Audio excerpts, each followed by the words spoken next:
Telangana rising global summit 2025 ముగింపు కార్యక్రమంలో ముఖ్యమంత్రి రేవంత్ రెడ్డి భావోద్వేగపూరితంగా ప్రసంగించారు. సీఎం రేవంత్ రెడ్డి 3 భాషల్లో చేసిన ప్రసంగం ప్రధాన ఆకర్షణగా నిలిచింది. తెలంగాణ చరిత్ర పోరాటాల నేపథ్యాన్ని గుర్తు చేస్తూ రాష్ట్ర అభివృద్ధికి ప్రభుత్వం రూపొందించిన దార్శనిక ఆలోచనలను ఆయన వెల్లడించారు. తెలంగాణ మట్టికి గొప్ప చైతన్యం ఉందని, ఇది జల్, జంగిల్, జమీన్ కోసం కొమరం భీం పోరాడిన పవిత్ర గడ్డ అని సీఎం పేర్కొన్నారు. ఈ నేల భూమి కోసం, బతుకు కోసం, విముక్తి కోసం సాయుధ రైతాంగ పోరాటంలో అనేక మంది ప్రాణాలు అర్పించిన చరిత్ర కలిగి ఉందని సీఎం గుర్తు చేశారు. స్వేచ్ఛ, సామాజిక న్యాయం, సమాన అవకాశాల కోసం తెలంగాణ ఎన్నాళ్ళుగానో ఎదురు చూస్తోందని, ప్రజలు కోరుకున్న ఆ స్వప్నాలన్నీ నిజం చేయడానికి తెలంగాణ రైజింగ్ 2047 విజన్ డాక్యుమెంట్ను తీసుకొచ్చామని తెలిపారు. రాష్ట్ర ప్రభుత్వం అత్యంత ప్రతిష్టాత్మకంగా నిర్వహిస్తున్న గ్లోబల్ సమ్మిట్లో తెలంగాణ రైజింగ్ విజన్ డాక్యుమెంట్ను ముఖ్యమంత్రి రేవంత్ రెడ్డి ఆవిష్కరించారు. ఈ సందర్భంగా ఆయన మాట్లాడారు. తెలంగాణ నేల చాలా చైతన్యవంతమైన నేల. భూమి కోసం, భుక్తి కోసం, విముక్తి కోసం ఈ ప్రాంతంలో ఎన్నో పోరాటాలు జరిగాయి. చివరకు స్వరాష్ట్రం సాధించుకున్నా కూడా ఆశించని స్థాయిలో అభివృద్ధి జరగలేదు. అందుకే ఒక సమగ్ర ప్రణాళికతో రాష్ట్రాన్ని అభివృద్ధి చేయాలని ప్రజాప్రభుత్వం నిర్ణయించింది. ఒక విజన్తో డాక్యుమెంట్ను రూపకల్పన చేశాము. తెలంగాణను 3 జోన్లుగా అభివృద్ధి చేయాలనే లక్ష్యంగా పెట్టుకున్నాము. స్వేచ్ఛ, సామాజిక న్యాయం, సమానత్వం సాధించేలా విజన్ డాక్యుమెంట్ను రూపొందించినట్లు ముఖ్యమంత్రి రేవంత్ రెడ్డి స్పష్టం చేశారు. $30 ట్రిలియన్ ఎకానమీ లక్ష్యంతో ప్రధాని నరేంద్ర మోడీ ముందుకు సాగుతున్నారు. దాంతోపాటే తాము కూడా 2047 నాటికి $3 ట్రిలియన్ ఎకానమీగా ఎదగాలనే లక్ష్యం పెట్టుకున్నారు. అన్ని వర్గాలను వారిని సంప్రదించి విజన్ డాక్యుమెంట్ రూపొందించాము. పేదలు, రైతులు, వ్యాపారులు, యువతకు అభివృద్ధి ఫలాలు దక్కేలా డాక్యుమెంట్ రూపకల్పన చేశాము. ఇరిగేషన్, ఎడ్యుకేషన్ చాలా ముఖ్యమని తొలి ప్రధాని నెహ్రూ భావించేవారు. అందుకే ఆయన ఎక్కువగా యూనివర్సిటీలు, ప్రాజెక్టులు ఎక్కువగా నిర్మించారు. నెహ్రూ చూపిన మార్గం చిరకాలం చిరస్మరణీయమని, తాను ఒక మారుమూల గ్రామంలోని రైతు కుటుంబం నుంచి వచ్చాను. గ్రామీణ కుటుంబం నుంచి వచ్చిన నాకు పేదలు, రైతుల సమస్యలు బాగా తెలుసు. ఆలోచనలు, డాక్యుమెంట్ కూడా పేదలు, రైతుల చుట్టే తిరుగుతుంది. కులం, మతం ఆధారంగా విద్యా సంస్థలు ఉండటం సరికాదు. అన్ని కులాలు, అన్ని మతాలు ఒకే చోట చదవాలనేదే నా ఆశయం. ఎట్టి పరిస్థితుల్లో జాతి వివక్షతను ప్రోత్సహించేలా విద్యా విధానం ఉండొద్దని సీఎం రేవంత్ రెడ్డి స్పష్టం చేశారు. రైజింగ్ విజన్ డాక్యుమెంట్ను 23 పేజీలతో విజన్ డాక్యుమెంట్ రూపకల్పన చేశారు. డాక్యుమెంటులో యువత, మహిళలు, రైతులకు ప్రాధాన్యత ఇచ్చారు. 10 కీలక వ్యూహాలతో 3 భాషల్లో రూపొందించారు. సమతుల్య అభివృద్ధికి క్యూర్, ప్యూర్, రేర్ విధానం తీసుకువచ్చారు. పెట్టుబడుల ఆకర్షణ, పాలనలో పారదర్శకత, విధానపరమైన నిర్ణయాలను ప్రోత్సహించాలని నిర్ణయించారు. గేమ్ చేంజర్ ప్రాజెక్టులకు అధిక ప్రాధాన్యత ఇచ్చారు. ప్రజల ఆకాంక్షలను ప్రతిబింబించే విధానాల రూపకల్పన చేశారు. తెలంగాణ ప్రజల యొక్క ఆకాంక్ష స్వేచ్ఛను, సామాజిక న్యాయాన్ని, సమానమైన అవకాశాలను అందించాలి అని తెలంగాణ రైజింగ్ 2047 విజన్ డాక్యుమెంట్ని ఈరోజు తెలంగాణ రాష్ట్ర ప్రభుత్వం తీసుకురావడం జరిగింది. 2047కు ఉన్న ప్రాధాన్యత, ఈ దేశానికి స్వతంత్రం వచ్చి 100 సంవత్సరాల విజయోత్సవాన్ని మనం నిర్వహించుకోబోతున్నాం. మరి ఆనాటికి మన దేశం ప్రపంచంలోనే ఒక గొప్ప బలమైన ఆర్థిక దేశంగా $30 ట్రిలియన్ ఎకానమీని టార్గెట్గా పెట్టుకొని వికసిత్ భారత్ కార్యక్రమాన్ని తీసుకొని ముందుకు వెళ్తున్నారు. ఆ కార్యక్రమంలో తెలంగాణ రాష్ట్రం ముందు బాగాన నిలబడి తెలంగాణ రైజింగ్ 2047కి $3 ట్రిలియన్ ఎకానమీగా అవతరించాలని, ఈనాడు దేశ జనాభాలో మనం 2.9% ఉంటే మనం 5% ఎకానమీని, జీడిపిని కంట్రిబ్యూట్ చేస్తున్నాం. సో ఈనాడు మన ప్రణాళికల వల్ల, మన విజన్ డాక్యుమెంట్ వల్ల, మన భవిష్యత్ అభివృద్ధి కార్యక్రమాల వల్ల $3 ట్రిలియన్ ఎకానమీ 10% ఆఫ్ జీడిపిగా అవతరించాలని ఒక లక్ష్యంగా పెట్టుకొని మనం ముందుకు వెళ్తున్నాం. అందుకే ఈనాడు ఈ ఆలోచనను 4 గోడల మధ్యలో నలుగురం కూర్చొని మాట్లాడుకొని చర్చించుకొని తయారు చేసిన ఒక కాగితం కాదు.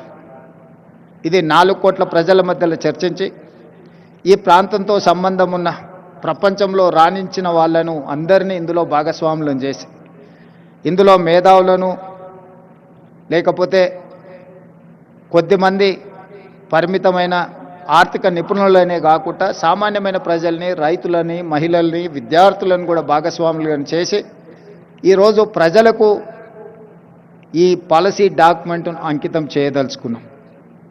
ఈరోజు ఈ policy document is going to address farmers, women and youth.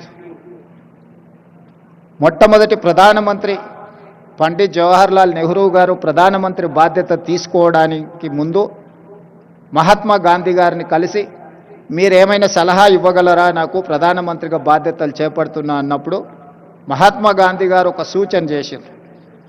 నువ్వు పరిపాలనాపరమైన నిర్ణయం తీసుకునేటప్పుడు నీ నిర్ణయం వల్ల పేదలకు, నిస్సహాయులకు ఏ విధంగా సహాయపడగలుగుతో ఆలోచన చేసి నిర్ణయం తీసుకోమని మహాత్మా గాంధీ గారు పండిత్ జవహర్లాల్ నెహ్రూ మొట్టమొదటి ప్రధానమంత్రి గారికి సూచన చేశారు. ఆ సూచనలు తీసుకొని పండిత్ జవహర్లాల్ నెహ్రూ గారు ఈ దేశంలో ఉన్న నిరక్షరాస్యతను నిర్మూలించాలి అంటే ఎడ్యుకేషన్ ఈజ్ ఇంపార్టెంట్, ఈ దేశంలో ఉన్న కరువును నిర్మూలించాలి, ఆకలిని తీర్చాలి అని అంటే ఇరిగేషన్ ఈజ్ ఇంపార్టెంట్ అనుకున్నాడు. ఆనాడు first prime minister has decided to take up two policies. One is education, the other one is irrigation. That is how he has initiated many universities in the country, and he has constructed many irrigation projects. Have born and brought up a small village, remote village, where I have seen from my childhood poverty and undeveloped untouchability and everything I have seen. Practically I have experienced and everything. I know what is the problem. I wanted to address that problem. I wanted to eradicate poverty. I wanted to give education. I wanted to give employment with my youth. I wanted to give better health for my citizens. Why? Because I have met accident at the age of 11 years. Major accident.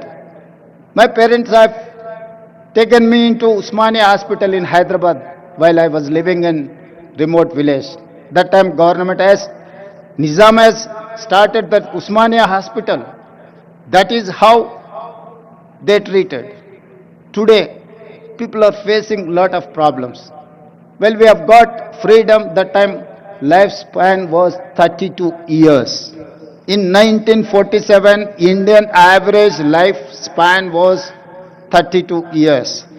Today, we have reached 73 years. That is how Jawaharlal Nehru has given a vision to this country. Now we are going to touch 100 years to live our lifespan.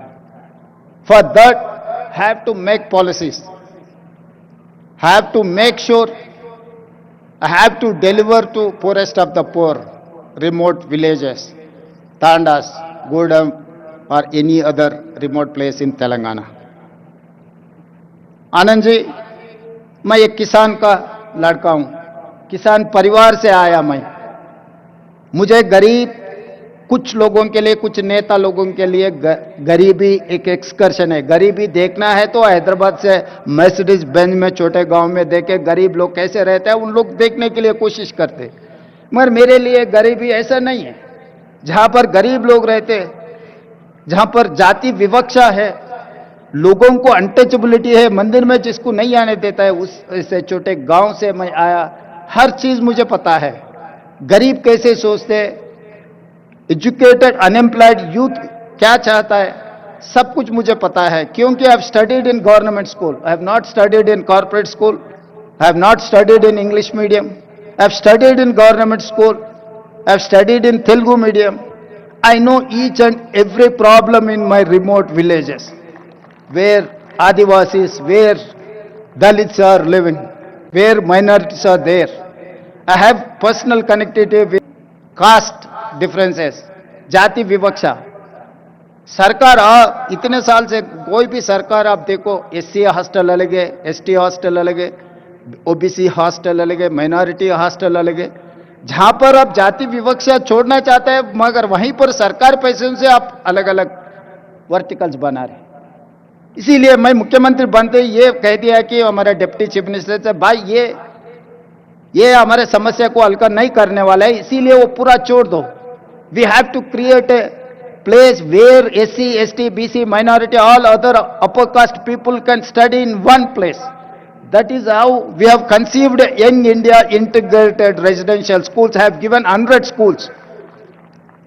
I'm spending each school 200 crores to develop that infrastructure with 25 acres campus. You know better than me how education is important. Now you are running a university. तो हम लोग ये सोचकर 25 एकड़ 200 करोड़ रुपए 20,000 crores I'm spending for build infrastructure to inclusiveness. SC, ST, BC, minority, all other upper caste people are going to study in one place. कि ये जाति विवक्षा हम दूर करना है तो सब लोग मिलजुल के एक जगह में पढ़े तो ये समस्या हल्का हो जाएंगे। मगर हर बार सरकार ने SC हॉस्टल अलग, ST हॉस्टल अलग, OBC माइनॉरिटी अलग अलग बनाए। तो जब तक आप ये सिस्टम से सरकार चलाएंगे